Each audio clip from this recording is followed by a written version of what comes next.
Bolha imobiliária. Provavelmente você já teve algum amigo ou você mesmo já pensou, nossa, os imóveis no Brasil são uma bolha, olha o que aconteceu lá nos Estados Unidos, isso está acontecendo aqui no Brasil.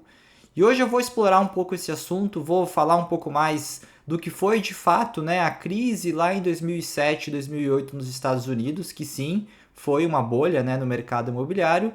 E eu vou mostrar para vocês por que isso, pelo menos no meu ponto de vista, não está acontecendo no Brasil, tá? Antes de mais nada, se você não está inscrito aqui no canal da Escola de Imóveis, já dá o like aqui, começa a se inscrever no canal, conteúdo todos os dias para investidores e profissionais do mercado imobiliário.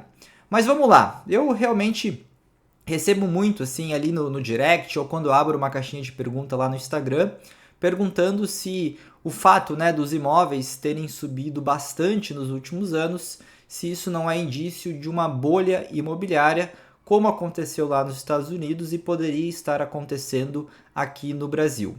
Se a gente, vamos voltar aqui, né? Vamos voltar lá para 2007 e se a gente analisar o que aconteceu lá nos Estados Unidos, pelo menos a gente começa a entender o que levou de fato, né, a essa subida de preço lá e aí de fato um estouro de uma bolha, né, que não só no mercado imobiliário acabou atingindo o mercado financeiro, né, e a economia como um todo, não só dos Estados Unidos, mas do mundo inteiro. E o que provocou isso lá? E por que isso no Brasil não está acontecendo? Pelo menos não dessa forma que foi o que provocou a bolha imobiliária lá em 2007, 2008 nos Estados Unidos. A bolha imobiliária lá, ela foi provocada por um excesso de crédito, tá? Excesso de crédito, anota aí. E claro, um crédito liberado, né? Um dinheiro emprestado para pessoas, para famílias que realmente não teriam condições no curto médio prazo de arcar ali com aqueles financiamentos imobiliários. Então, nessa época, tá? Era muito comum lá nos Estados Unidos você financiar 1, 2, 3, 4 imóveis, inclusive para famílias e para pessoas que não tinham um score, né? O score nada mais é do que uma nota ali do seu CPF de quão bom pagador você é ou não é. E por que isso aconteceu lá nos Estados Unidos, né? Por que eles começaram a emprestar dinheiro para pessoas, para famílias que talvez em condições normais de mercado não iriam conseguir crédito imobiliário, né?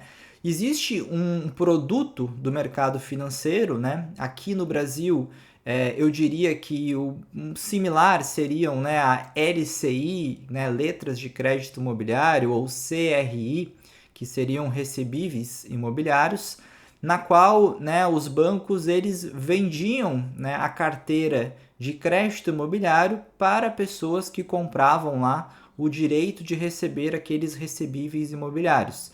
E o que os bancos lá começaram a fazer nessa época eram dar notas altas, né, e começar a vender esses direitos de crédito imobiliário no mercado financeiro. E quem comprava, né, quem investia, por exemplo, nessa LCI deles lá, achava que estava comprando uma carteira saudável, né, de pessoas que teriam condições de arcar ali com o crédito que eles pegaram, mas na verdade era vários e várias famílias e pessoas que estavam comprando imóveis sem a mínima condição de conseguir pagar ali, no caso, o financiamento imobiliário. E aí chegou um momento que, de fato, essas pessoas começaram a dar calote, e aí esse calote escalonou, né, para esses derivativos, né, para esses investimentos do mercado financeiro que deram calote em muitos bancos e muitas instituições e muitas pessoas que tinham investido nessas LCIs ou CRIs, tá? Eu não sou do mercado financeiro, pessoal, só um parênteses aqui, talvez o termo, né, a tradução aqui seja um pouco diferente, mas do que eu estudei, né, e do que eu conheço é muito parecido com o que a gente tem de LCI e CRI hoje no Brasil. Tanto é que isso acontece também, tá? Então, muitas vezes você pode comprar no Brasil uma LCI e uma CRI, você tem lá um rating, né? Tem as instituições que dão notas lá e você pode tomar o calote, como aconteceu em alguns fundos imobiliários, depois vocês podem pesquisar aí ano passado, fundos de multipropriedade lá de Gramado, alguns inclusive, que deram calote justamente nesses recebíveis imobiliários, que no caso ali foi um fundo que comprou, mas tinham pessoas que tinham cotas, né, desse fundo imobiliário. Mas voltando lá para a bolha, teve um excesso de crédito liberado para pessoas, tá, que não tinham condições e com um valor muito barato de financiamento, com uma taxa de juros de fato muito atrativa, tá? Agora vamos analisar o mercado brasileiro, tá? De fato, nos últimos anos, nunca se emprestou tanto dinheiro no Brasil como nos últimos 3 anos de crédito imobiliário. Agora, respondam, podem colocar aqui nos comentários. É tão fácil assim pegar crédito imobiliário no Brasil? A taxa de juros do crédito imobiliário no Brasil, ela é tão baixa como era, por exemplo, lá nos Estados Unidos? A resposta é não e não, tá? O acesso ao crédito imobiliário no Brasil, ele, apesar da gente ter batido recorde nos últimos 3 anos, não é uma festa, tá? Não é qualquer um chegar lá na Caixa, no Bradesco, no Itaú, no Santander, que vai conseguir pegar um financiamento imobiliário, mesmo com dívida, mesmo com um score baixo, mesmo com uma avaliação ruim do perfil de pagador, né? Do perfil ali daquela pessoa. Coisa que não acontecia lá nos Estados Unidos quando deu a bolha imobiliária, tá? E o percentual do PIB dos Estados Unidos naquela época, né? Se a gente fazer essa relação de dívida, né, de crédito do mercado imobiliário de financiamento em relação ao PIB, ele ainda é muito maior lá do que é no Brasil. Ou seja, o mercado imobiliário, o crédito imobiliário relativo ao PIB, ele é muito menor no Brasil do que ainda é hoje em dia lá nos Estados Unidos, tá?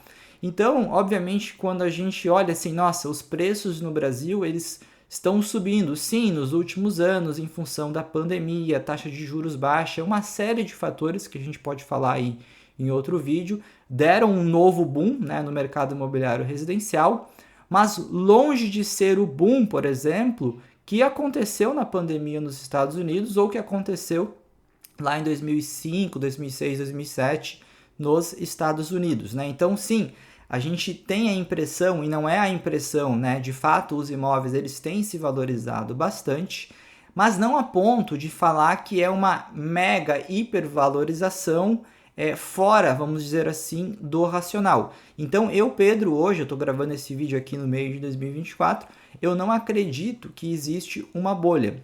O que acontece é que muitas vezes as pessoas ficam tempo, né, sem pesquisar ali o valor dos imóveis. E aí, claro, né, se você for pesquisar o valor aí de um lançamento imobiliário a cada 2, 3, 4 anos, você vai ter a impressão que, nossa, tá muito fora, subiu muito, porque de fato, né, todo ano vai ficando mais caro para construir, os imóveis vão ficando mais caro naturalmente pela inflação, pela demanda, pelo custo do terreno. Agora, não significa apenas porque o imóvel ele ficou mais caro nos últimos 5 anos que necessariamente, que automaticamente já é uma bolha, porque a gente não tem, pelo menos hoje em dia, esse racional do crédito imobiliário totalmente descontrolado, como foi o caso da bolha imobiliária dos Estados Unidos lá em 2007. Bom, espero ter esclarecido aqui para vocês a diferença do que foi a bolha lá e a situação, né, do mercado imobiliário hoje no Brasil, mas quero ouvir a opinião de vocês. Comentem aqui, coloquem aqui nos comentários, vocês acham que existe uma bolha no mercado imobiliário brasileiro, né, no preço dos imóveis hoje em 2024? Comenta aqui que eu vou responder todo mundo aqui e vejo vocês no próximo vídeo aqui do canal da Escola de Imóveis.